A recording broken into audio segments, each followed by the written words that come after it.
Good morning बच्चों, कैसे हो आप सब लोग? बढ़िया हो? आज का हमारा लेसन है जीवन का शुभ आरंभ, यानी कि लाइफ बिगिंस। कैसे हमारे जीवन का शुभ आरंभ होता है? आपने देखा होगा कि घर में सभी के छोटे बच्चों को देखा होगा, बेड पे लेटे होते हैं, हाथ पैर हिलाते हैं, इधर उधर देखते हैं, छोटे से होते हैं और मतलब उनके छोटी छोटी सी आंखें होती हैं, आंखें हिलाते हैं। ये जो बच्चा है वो कहाँ से आता है? हमारा जो हम जन्म लेते हैं, हम कैसे लेते हैं? क्या बच्चों को बताते हैं, छोटे बच्चों की हम हॉस्पिटल से लेकर के आए हैं?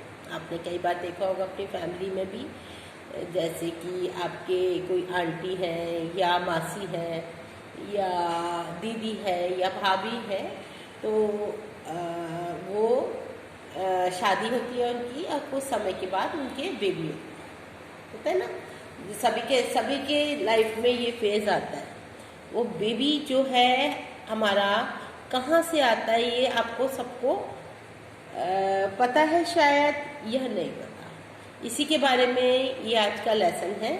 इसको मैं आपको बहुत अच्छी तरीके से डिटेल में समझाऊंगी। अब क्या होता है, जैसे कि ये कोई ऐसा मतलब कोई मिरेकल नहीं है, ये कोई मैजिक नहीं है जो कि हम इस चीज़ को समझ नहीं सके। तो जो है बेबी जो है कैसे होता है और कहाँ से होता है, किस तरीके से इसका जो जन्म होता है, इसके बारे में हम थोड़ा सा समझ लेते हैं इसमें।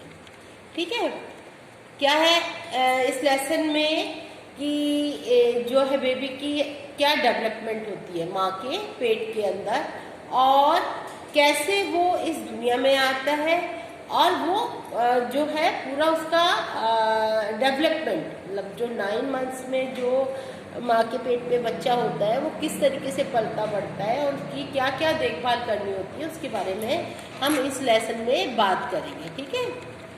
अब क्या होता है कि आपने देखा होगा कि जब कोई लेडी प्रेग्नेंट होती है, यानी कि कोई माँ गर्भवती होती है, तो उसका जो है बॉडी के अंदर कुछ चेंजेस होने शुरू हो जाते हैं। ठीक है। और describe the development over the 3 trimester. 3 भागों में इसको बांटा गया है। जैसे कि आपको इसमें 3 भागों में बांटा गया है। तो उसमें क्या है, जब माँ की इसको आपको इतना ज़्यादा समझने की आवश्यकता नहीं है, लेकिन फिर भी मैं बताती हूँ। प्रसव की जो संभावित डेट होती है, मतलब कि जब बेबी कब पैदा होगा, तो उसका टाइम जो है वो हम कैसे करते हैं कि जो आपकी डेट है उससे जो रजतन की अवधि का जो पहला दिन है और उससे 9 मंथ्स तक और प्लस में 7 डेज इसको काउंट करते हैं, तो आपकी मतलब उसकी बेबी के जन्म की तारीख पता लग जाती है। अच्छा, अब उसके बारे में आपको ये भी मैं आगे थोड़ा सा समझाती हूँ कि इसमें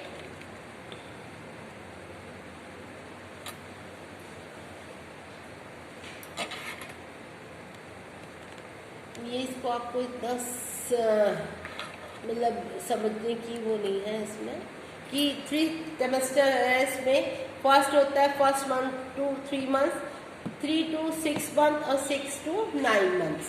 9 मंथ्स के अंदर जो बेबी है वो आपका पूरा डिलीवर होने के लिए तैयार हो जाता है। कुछ फोटोज है, ये मैं आपके पास भेजूंगी, इसको आप मम्मी के पास बैठ के या पापा के पास इसको समझोगे। अब क्या factor affecting the growing foetus, जब बच्चा पेट में पल रहा होता है तो क्या होता है, क्या क्या फैक्टर्स होते हैं, क्या क्या उसके माँ के ऊपर असर पड़ता है।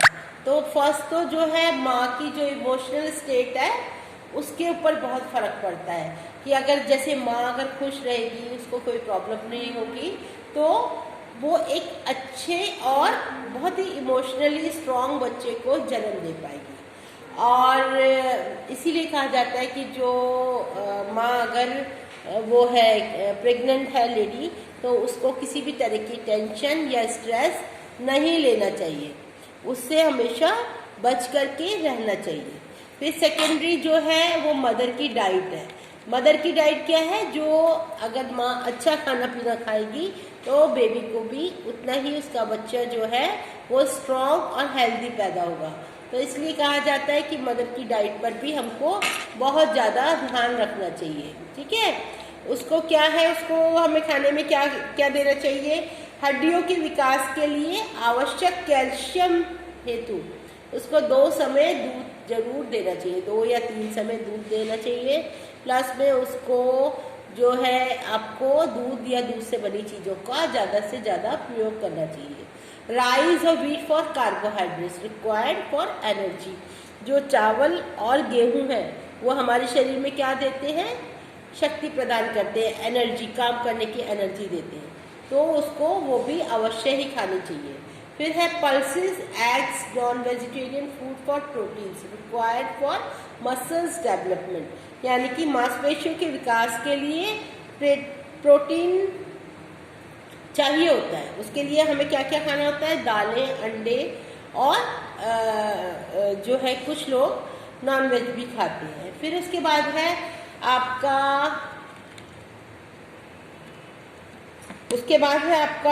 जैसे दिमाग के विकास के लिए आपको क्या लेना चाहिए? हरे पत्तेदार सब्जियां और जितने भी हमारे मिनरल्स हैं उनको हमको अवश्य ही लेना चाहिए। फिर ऊर्जा के लिए, कार्बोहाइड्रेट के लिए हमने बताया आपको चावल और गेहूं लेना चाहिए। अच्छा, अब क्या होता है कि अब जो बच्चा पेट में पल रहा है, फिटस जो आपके पेट में पल रहा है माँ के, तो उसको जो है कुछ ऐसी बीमारियाँ या कुछ जर्म्स वो भी क्या करते हैं? वो भी फिटस को अफेक्ट करते हैं, जैसे HIV है, एड्स है, और फिर उसके बाद आपके किसी भी तरह का इन्फेक्शन हो जाता है माँ को, जैसे TB है या आज का कोरोना वायरस है, या इसके अलावा जर्मन मीजल्स है। ये इन्फेक्शंस जो हैं वो जो पेट में पल रहे जो फिटस होता है, जो बेबी होता है, उसको भी बहुत इफेक्ट करते हैं। अच्छा, अगर मदर जो है कोई ड्रिंक करती है, स्मोकिंग करती है, ड्रग्स लेती है, बहुत ज़्यादा दवाइयाँ खाती है, क्योंकि इस टाइम में डॉक्टर्स जो हैं हर तरह की दवाई के लिए भी उनको मना करते हैं। फिर उसके बाद में उनको हमें मतलब अवॉइड करना चाहिए, बिल्कुल नहीं लेना चाहिए। ठीक है, उसके बाद फिर जी हम चलते हैं, मेडिकल चेकअप जो है वो रेगुलर करवाना चाहिए। मेडिकल चेकअप आपको हमेशा टाइम टू टाइम, जब भी डॉक्टर आपको समय देते हैं, जैसे पहले 15 डेज़ में, फिर उसके पहले 20 डेज़ में, फिर 15 डेज़ में, फिर 1 वीक में, फिर तीसरे चौथे दिन भी जो है चेकअप कराना बहुत ज़रूरी होता है। ठीक है, फिर उसके बाद में हम आ जाते हैं इसके अंदर वेट का जो है वो बहुत खासकर ध्यान रखना चाहिए। एक pregnant women gains weight as the foetus grows. जैसे जैसे बच्चा बढ़ता है तो जो माँ होती है उसका जनरली वेट बढ़ता है। She should gain on an average 12 kg, मतलब जो उसका नॉर्मल वेट है उससे वो 12 किलो ज़्यादा तक उसका जो वेट है बढ़ सकता है। This indicates healthy growth of the baby, और जो कि ये इंडिकेट करता है कि जो बेबी है वो बिल्कुल मतलब हष्ट पुष्ट है, बिल्कुल ही जो हेल्दी बेबी है। How can a pregnant tell she is gaining weight normally? अब कैसे पता कर सकते हो आप कि ये जो वुमन है उसको पूरा मतलब रेगुलर उसका जो वेट है बिल्कुल ठीक है? तो जैसे जैसे मेडिकल चेकअप के लिए डॉक्टर के पास जाते हैं तो वो क्या करते हैं, सबसे पहले वेट ही चेक करते हैं। और जो है फिर 4th जो पॉइंट आ जाता है, टेकिंग मेडिसिन्स जो है, दवाइयाँ जो है जो डॉक्टर बताता है उसके अकॉर्डिंग ही प्रॉपर दवाई लेनी जरूरी है। और उसमें क्या है, टिटनेस के 2 वैक्सीनेशन जो कि 7th और 8th मंथ में लगता है वो जरूर ही लेना चाहिए। और जो उसके बाद क्या है, आयरन और फॉलिक एसिड जो 2 टैबलेट्स हैं वो अवश्य ही माँ को खाना चाहिए पूरे टाइम में। 9 मंथ्स के अंदर ये 2 दवाइयाँ स्टार्टिंग से ही खानी बहुत ज़रूरी है। अच्छा, जो माँ है, गर्भवती महिला है, वो कपड़े किस तरीके से पहने, वो उसके लिए भी ये बताया है कि मतलब प्रेगनेंसी के दौरान जो है हल्के और खुले कपड़े पहनने चाहिए, ठीक है, और जिससे कि जो मदर है वो अनकंफर्टेबल ना फील करे और बेबी भी अनकंफर्टेबल ना फील करे, ठीक है। सेफ डिलीवरी, अब क्या है, जहाँ डिलीवरी होनी है वो मतलब कोशिश ये करनी चाहिए कि कहीं ना कहीं हॉस्पिटल में ही डिलीवरी हो, अच्छे हॉस्पिटल में, अच्छे डॉक्टर के हाथ से, जहाँ पर सभी सुविधाएं समय पर उपलब्ध हो सकें। अगर किसी भी तरह की कोई भी इमरजेंसी होती है तो वो उस कंडीशन को आराम से हैंडल कर सके, ठीक है। फिर सेकंड जो है कि हाथ जो आसपास का जो माहौल है या जो इक्विपमेंट्स यूज़ कर रहे हैं, जो कपड़ा यूज़ कर रहे हैं, कपड़े यूज़ कर रहे हैं, या जो भी हम उसके लिए हम सामान यूज़ कर रहे हैं वो पूरी तरीके से क्लीन होना चाहिए और उसको पूरी तरीके से साफ सुथरा होना चाहिए। फिर क्या है, जो है उसमें क्लीनिनेस के रूल्स कौन कौन से, 5 रूल। पहले हाथ क्लीन होने चाहिए, नेल्स नहीं बड़े हुए होने चाहिए, और जो सरफेस होता है वो डिलीवरी का बिल्कुल साफ़ सुथरा होना चाहिए, शीट जो बिल्कुल साफ़ होनी चाहिए, और जो एंटीसेप्टिक सोप और जो भी दवाई है, सॉल्यूशन है, वो ज़रूरी होना चाहिए। क्लीन कटिंग और कॉर्ड को काटने के लिए न्यू ब्लेड और फ्रेश थ्रेड का ही इस्तेमाल करना चाहिए, ठीक है। उसके बाद ये मैंने आपको बताया कि ये सारी चीज़ें तो डिलीवरी से पहले हमारे आवश्यक है कि हमें ये चीज़ें ध्यान रखनी चाहिए। अब केयर क्या है, छोटा बेबी आपका पोस्टनेटल केयर, मतलब जब बेबी हो गया उसके बाद में उसकी केयर आप कैसे करोगे, उसके लिए आपको क्या है, चाहे वो लड़की है या लड़का है, दोनों की ही और उनकी मदर की भी बहुत ज़्यादा केयर करना आवश्यक है। उसको प्रॉपर इम्यूनाइजेशन, यानी कि जो समय समय पर जो टीके लगते हैं वो अवश्य ही लगवाने चाहिए, ठीक है। और मदर को जो है वो उसका भी जो है पूरा शेड्यूल जो है पूरा प्रॉपर होना चाहिए, खाने पीने का, उसके आराम का, और माँ को अपने बच्चों को पूरा इम्यूनाइजेशन करवाना चाहिए। जो शेड्यूल बेबीज़ के लिए है वो अवश्य ही पूरा करना चाहिए। अब ये शेड्यूल जो मैं आपके पास अभी भेज रही हूँ इसको अच्छे से करना। नेशनल इम्यूनाइजेशन शेड्यूल जो है उसमें प्राइमरी वैक्सीनेशन है BCG, और किसको प्रिवेंट करता है, वो TB को करता है।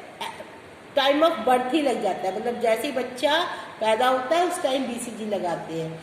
ओरल पोलियो जो है वो भी उसी टाइम पिलाते हैं, उसके बाद 6 वीक पर, फिर 10 वीक्स पर, फिर 14 वीक्स पर। और DPT जो है डिप्थीरिया, ये आपका टिटनस काली खांसी का जो है वो 6 वीक पर, 10 वीक्स पर और 14 वीक्स पर। हेपेटाइटिस B जॉन्डिस के लिए भी आप 6 वीक पर और 10 वीक्स पर और 14 वीक्स पर।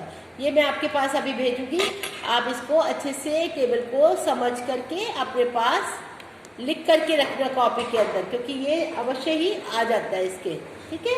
उसके बाद नेक्स्ट आता है हमारा कि ये है comparison between breast feeding and bottle feeding, मतलब माँ का दूध पिलाना जरूरी है बच्चे को या बॉटल से दूध पिलाना जरूरी है। अब क्या है, जो माँ का दूध है वो तो बिल्कुल एकदम एक्यूरेट आता है, उसमें पूरा न्यूट्रिशन होता है उसमें, ठीक है। और जितना बच्चे को न्यूट्रिशन की ज़रूरत होती है वो माँ के दूध से उसको इजीली मिल जाती है और वो बहुत आराम से बच्चा डाइजेस्ट भी कर सकता है, ठीक है। फिर अब जो बॉटल फीडिंग है उसमें क्या है कि जो पाउडर मिल्क होता है उसके लिए आपको बॉटल को बॉईल करना है, उसके बाद में उसको पानी को गर्म करने के बाद उस पर वो पाउडर मिला करके उसको बॉटल से बच्चे को दूध पिलाना होता है, तो जो ये है ये इतना सेफ नहीं होता है। इसमें बच्चे को डाइजेशन में भी प्रॉब्लम होती है और बच्चे को इन्फेक्शन के भी चांसेस होते हैं। तो बॉटल फीड को हम कोई भी यूज़ करना पसंद नहीं करता है। इसलिए सबको यही कहा जाता है कि जब बच्चा आपका छोटा है तो जितना माँ का दूध बच्चे को मिलेगा तो बच्चा उतना ही ज़्यादा अच्छा आगे बढ़ेगा। हाइजीन का ध्यान रखना चाहिए। और जैसे ब्रेस्ट फीड में तो माँ का वो सिर्फ ये है कि माँ अपने आप ही ध्यान रखती है, लेकिन बॉटल फीड में बहुत सारी हाइजीन का ध्यान रखना पड़ता है। टेम्परेचर का भी सेम है। टेम्परेचर भी जैसे माँ का दूध है उसमें तो कोई गर्म ठंडा की कोई ज़रूरत नहीं है, लेकिन अगर बॉटल फीड दे रहे हैं तो हमें उसके लिए एडजस्ट करना पड़ता है। और प्रोटेक्टिव क्वालिटी जो है उसमें जो माँ के दूध के अंदर एंटीबायोटिक्स बॉडीज़ जो है वो बहुत ज़्यादा प्रोटेक्ट करती हैं और बहुत सारी बीमारियों से भी बचाव करती है। लेकिन जो बॉटल फीड है उसके अंदर ये सब चीज़ें नहीं होती। और फिर इमोशनल बॉन्डिंग जो होती है, जैसे माँ जब बेबी को दूध पिलाती है तो बच्चे के अंदर और माँ के अंदर एक अलग से प्यार आता है जो कि बॉटल फीड में नहीं आता है। समझ में आ गया आपको? तो ये जो है बॉटल फीड बच्चों के लिए अच्छा नहीं है। ज़्यादा से ज़्यादा बच्चे को माँ का दूध ही पिलाना चाहिए। ठीक है। उसके बाद मदर को जो है बैलेंस डाइट लेनी चाहिए और अच्छा और ज़्यादा कोशिश करें कि ज़्यादा से ज़्यादा न्यूट्रिशियस वैल्यू वाला ही खाना वो खाए। नेक्स्ट में हम आ जाते हैं अब जब ये बच्चा आ गया, ये मैंने आपको सारा कंप्लीट करा दिया। फिर शिशु के आहार पर, जैसे पहले हमने बताया कि जो शिशु के आहार में पहले जो है बच्चे को माँ का दूध पिलाना ही सबसे अच्छा होता है। और उसके बाद जो है आपके 4 माह के बाद बच्चे को थोड़ा थोड़ा अलग से, जैसे दाल का पानी या आलू या थोड़ा सा कोई फ्रूट घिस करके उसका जूस निकाल करके देना हम शुरू करते हैं। ठीक है। फिर उसके बाद ये मैंने आपको सारा पूरा करवा दिया है। इसमें और ऐसा कुछ इम्पोर्टेंट नहीं है। अच्छा, उन्होंने एक ये भी क्वेश्चन है, बच्चों में अंतराल रखने का महत्व बताइए। मतलब अगर 2 बच्चों के बीच में 2 या 3 साल का डिफरेंस होता है तो बच्चा जो है वो ज़्यादा स्ट्रॉन्ग होते हैं। उनको मतलब उनको देखभाल जो है ज़्यादा अच्छी तरीके से हो पाती है। माँ का स्वास्थ्य भी ज़्यादा अच्छा होता है, वो अपने बच्चों की देखरेख अच्छे से कर सकती है। और इसके अलावा आप जो है क्या होता है कि अगर बच्चों की देखभाल ठीक ना हो तो माँ भी चिड़चिड़ी हो जाती है, उन्हें बच्चों को मारती पीटती है, बच्चों का जो व्यवहार है वो भी चेंज हो जाता है। तो मतलब वो इमोशनली भी इतने स्ट्रांग नहीं बनते, ना फिजिकली स्ट्रांग बनते। तो उनके बीच में भी अंतराल रखना बहुत ज़रूरी है। ये मैंने आपको सारे क्वेश्चंस पूरे करवा दिए हैं। उसके बाद में ये आपके सही विकल्प चुन करके बताइए। प्रथम गर्भाधान के समय माँ की आयु कितनी होनी चाहिए? जब पहली बार कोई लेडी प्रेग्नेंट होती है तो वो कितने साल की लगभग होनी चाहिए? 20 से 25 साल, इससे छोटी नहीं होनी चाहिए। मतलब ये नहीं कि 15-16 साल की लड़की अगर कोई माँ बनती है तो वो इतनी ना तो फिजिकली स्ट्रांग होती है ना इमोशनली स्ट्रांग होती है। तो उसके लिए जो 20 से 25 साल की आयु है बिल्कुल ठीक है। गर्भावस्था के दौरान यदि महिला उपयुक्त भोजन करती है तो निम्न हो सकता है। क्या होता है उसमें? अच्छा खाना खाएगी तो माँ जो है वो बेबी जो है उसका सुरक्षित रहेगा। जो उसके पेट में बेबी है वो बिल्कुल सुरक्षित रहेगा। इनमें से कौन सी बीमारी है जो गर्भाधान के दौरान बच्चे पर प्रभाव नहीं डालती? Chicken pox, German measles, flu या साधारण सर्दी, एड्स। फ्लू या साधारण सर्दी, अब सर्दी जुकाम तो सबको होता है, तो जो साधारण ऐसा जुकाम खांसी होता है तो वो बच्चे पर इफेक्ट नहीं पड़ता। लेकिन हाँ, जैसे आजकल कोरोना वायरस फैला हुआ है तो उसके लिए हमें फौरन ही टेस्ट कराना बहुत ज़रूरी होता है। गर्भाधान के दौरान एक स्त्री को रहना चाहिए, क्या रहना चाहिए? परेशान, विचलित, चिंतित या तनावमुक्त? तनावमुक्त, यानी कि बिल्कुल उसके पास कोई स्ट्रेस नहीं होना चाहिए, खुश रहना चाहिए उसको। फिर उसके बाद आपके ये फिलिंदा ब्लैंक्स है, कोष्ठकों में से सही शब्द चुनकर एक स्थान को भरिए। निषेचित अंडा डैश की परत के साथ चिपक जाता है। किससे? क्या? गर्भाशय, जो यूट्रस होता है उससे वो जो एग बनता है वो चिपक जाता है। गर्भावस्था के दौरान पेशाब की बार बार इच्छा क्या होती है? बढ़ जाती है, क्योंकि प्रेशर जो है बेबी का नीचे की तरफ होता है, इसलिए माँ को ऐसा लगता है कि मेरे को बार बार जो है वॉशरूम के लिए जाना है। निषेचित अंडा क्या कहलाता है? भ्रूण कहलाता है। ठीक है। फिर सवेरे जी मिचलाना लक्षण है गर्भाधान के पहले महीने का। जब क्या होता है, उसके सिम्टम्स ही क्या होते हैं? अगर कोई लेडी प्रेग्नेंट होती है तो उसको सुबह के टाइम में वॉमिटिंग आना शुरू होता है, दिल खराब होता है और उसको भूख नहीं लगती, तो ये पहले महीने का लक्षण है। ठीक है। फिर उसके बाद बच्चे का लिंग तय हो जाता है। कब हो जाता है? 3 महीने के अंदर। 3 महीने के अंदर बच्चे की आँख, नाक, मुंह सब कुछ बॉडी पार्ट्स बन जाते हैं। ठीक है। फिर उसके बाद 5वां जो है बच्चे, हाँ ये क्या है? बच्चे का जो लिंग तय हो जाता है गर्भाधारण के समय। जब प्रेग्नेंट होती है लेडी, जब वो आपका जो एग बनता है उसी टाइम बच्चे का वो मेल है या फीमेल है तब पता लग जाता है। ये मैंने आपको सभी कुछ इसमें से कंप्लीट करा दिया है। वो ऐसा कुछ भी नहीं है जो रहता हो। रिक्त स्थान 17.1 के और उसके बाद 2 के मैंने ये आपको करवा दिए हैं। आप इसको कॉपी में करो अपने, और जो मैं आपको क्लिक भेज रही हूँ उसको भी आप, जो इम्यूनेशन चार्ट है उसको आप अपनी कॉपी में करके रखो। समझ में आपको आना चाहिए, आपको पता होना चाहिए कौन सा टीका कब लगता है। ठीक है। Okay, bye bye, see you, have a good day. अच्छे से इसको कंप्लीट करके और समझ करके वीडियो मेरे पास भेज।